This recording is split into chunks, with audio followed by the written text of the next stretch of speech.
I take everything like that with a pinch of salt, really, because you can't say who's best. Brian May appeared to be the perfect gentleman of rock.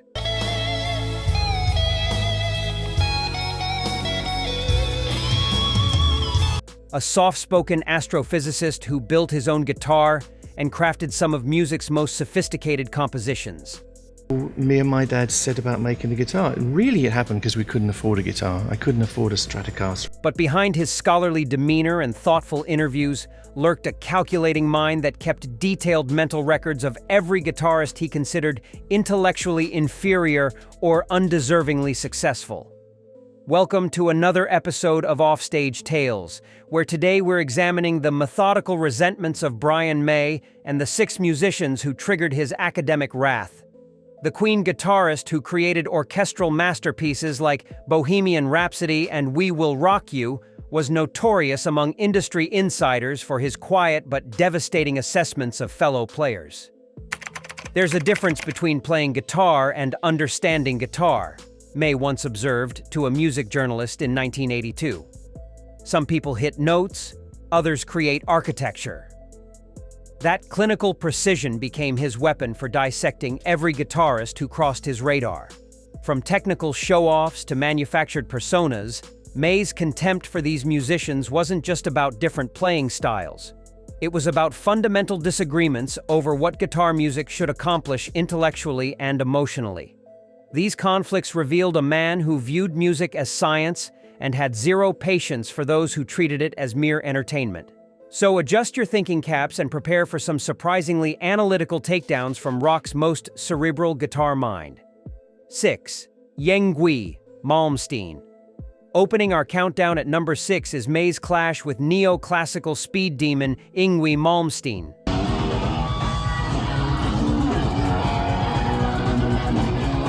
May's irritation with the Swedish virtuoso wasn't about his classical influences. It was about watching Malmstein prioritize finger gymnastics over the melodic storytelling that May considered guitar's highest calling. The annoyance reportedly began in the mid-1980s, when Malmstein's lightning-fast arpeggios were being hailed as guitar's new frontier. I think that the way the guy played and the person he was and the way he interacted with his...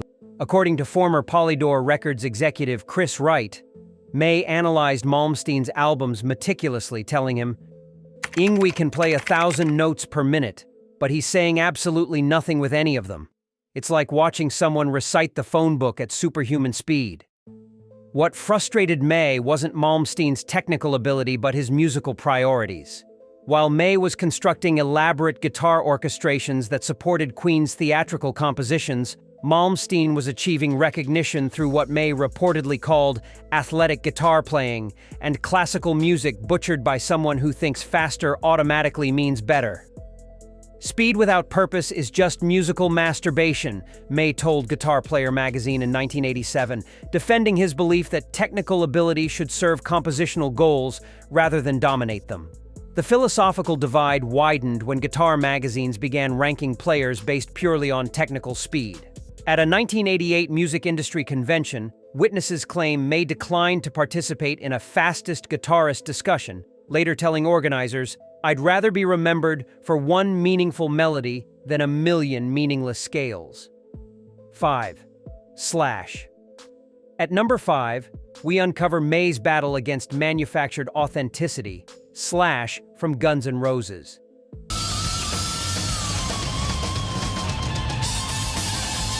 May's disdain for the top-hatted guitarist wasn't about his blues rock style. It was about watching Slash construct a carefully calculated, rebellious guitar hero image that May believed was completely artificial and designed purely for commercial appeal.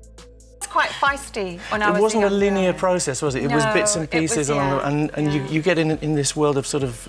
The skepticism reportedly emerged in the late 1980s when Slash was being promoted as rock's new bad boy guitarist.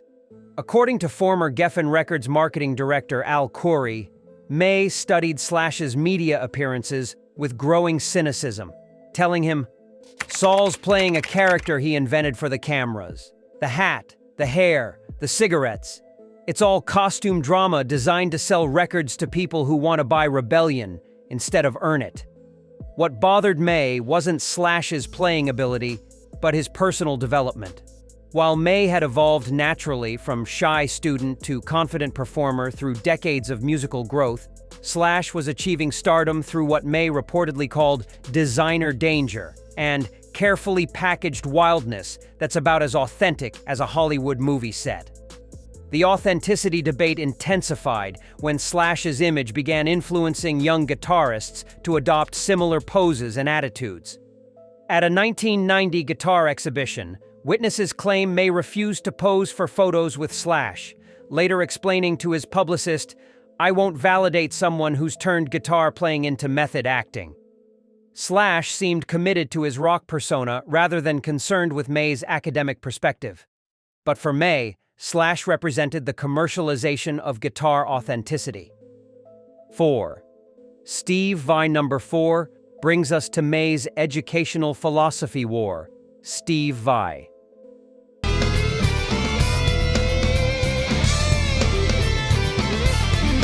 May's dismissal of the Berkeley-trained virtuoso wasn't about his innovative techniques. It was about watching Vai's formal musical education produce what May considered technically perfect but emotionally sterile guitar work that lacked the intuitive discovery process May valued above all else. The intellectual conflict reportedly developed throughout the 1980s when Vai's academic precision was being celebrated as guitar's future. According to former Relativity Records producer Mike Varney, May listened to Vai's solo albums with clinical detachment, telling him, "Steve plays every note exactly as his professors taught him, but there's no personal journey in any of it. He's executing exercises instead of expressing experiences."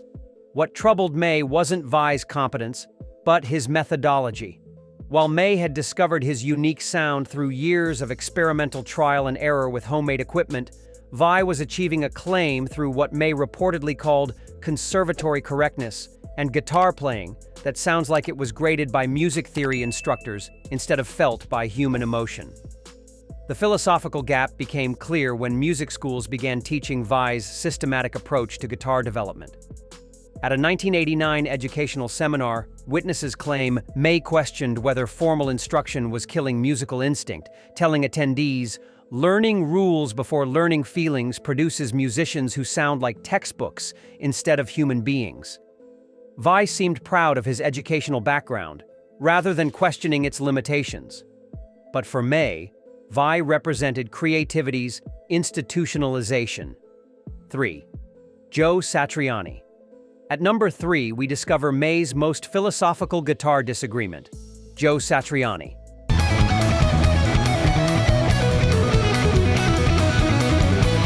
May's frustration with the instrumental guitar master wasn't about his melodic sensibilities. It was about watching Satriani abandon vocals and lyrics entirely, which May believed stripped guitar music of its essential communicative purpose and turned it into purely academic exercise. There's a track called Was It All Worth It, which sums up our whole career in a way. That's very interesting. The conceptual clash reportedly intensified during the late 1980s when Satriani's instrumental albums were achieving unprecedented commercial success. According to former Relativity Records executive Cliff Coltrane, May examined Satriani's approach with growing bewilderment, telling him, "Joe's created beautiful guitar landscapes, but he's removed the human voice that gives music its emotional anchor. It's like building a house without installing any doors." What perplexed May wasn't Satriani's compositional skill, but his artistic limitations.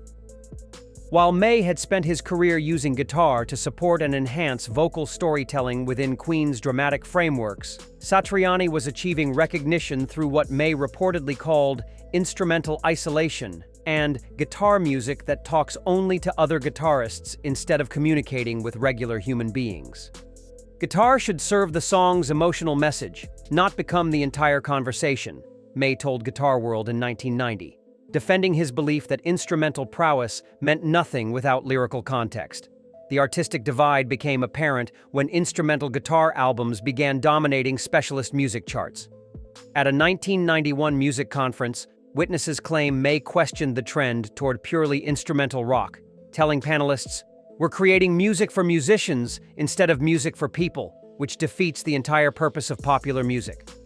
Satriani seemed satisfied with his instrumental focus rather than considering vocal collaboration. But for May, Satriani represented guitar's communicative failure. 2. Eddie Van Halen. At number 2, we encounter May's most personal innovation grudge, Eddie Van Halen.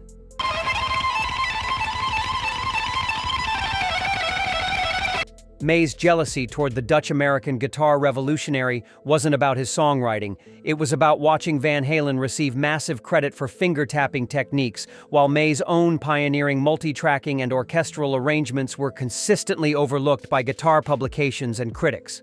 The resentment reportedly festered throughout the late 1970s when Van Halen's Eruption was being hailed as guitar's quantum leap forward.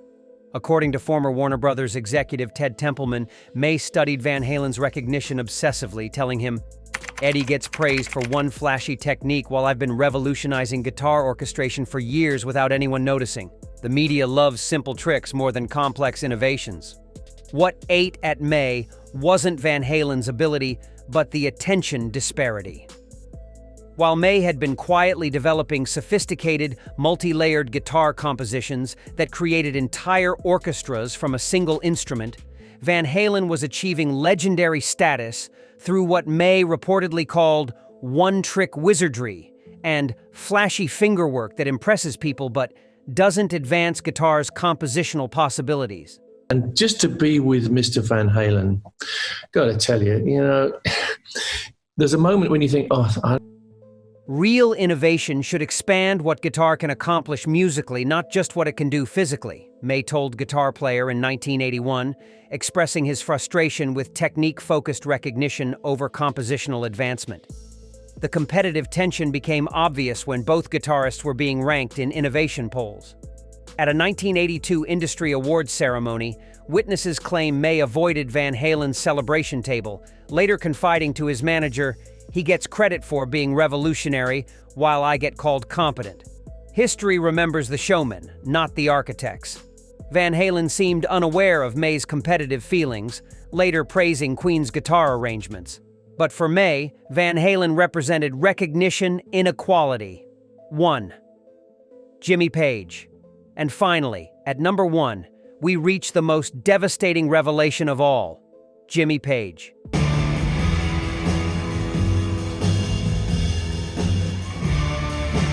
Yes, Led Zeppelin's legendary architect reportedly earned Brian May's ultimate fury in what became the most intellectually brutal rivalry in guitar composition history. The devastation reportedly began in the early 1970s when Page was receiving universal acclaim as rock's premier guitar composer, while May's equally sophisticated arrangements were being dismissed as pop music. According to former EMI executive Ken Townsend, May would analyze Led Zeppelin's compositions with scientific precision, telling him, "Jimmy gets called a genius for blues-based arrangements, while my symphonic guitar orchestrations get ignored because they're attached to sing-along choruses. Academic snobbery is destroying objective musical assessment."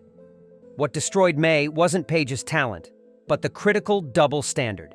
While May was creating multi-layered guitar symphonies that required advanced harmonic knowledge and orchestral thinking, Page was achieving historical reverence through what May reportedly called primitive blues extensions and arrangements that sound complex but follow basic pentatonic patterns any intermediate player could master. Music critic Charles Shaar Murray reported that May later told him, "Jimmy Page represents everything wrong with musical criticism. Blues gets called art, while pop gets called craft, regardless of actual compositional complexity." Page remained diplomatically silent about such comparisons throughout his career. But for May, Page represented the ultimate academic injustice, receiving scholarly recognition for simpler work while complex innovations were dismissed due to genre prejudice. So there you have it. Even gentle guitar geniuses nurse intellectual wounds. Was Brian May defending compositional sophistication or just craving academic recognition? Which guitar philosophy makes more sense? Subscribe and share your analytical thoughts below.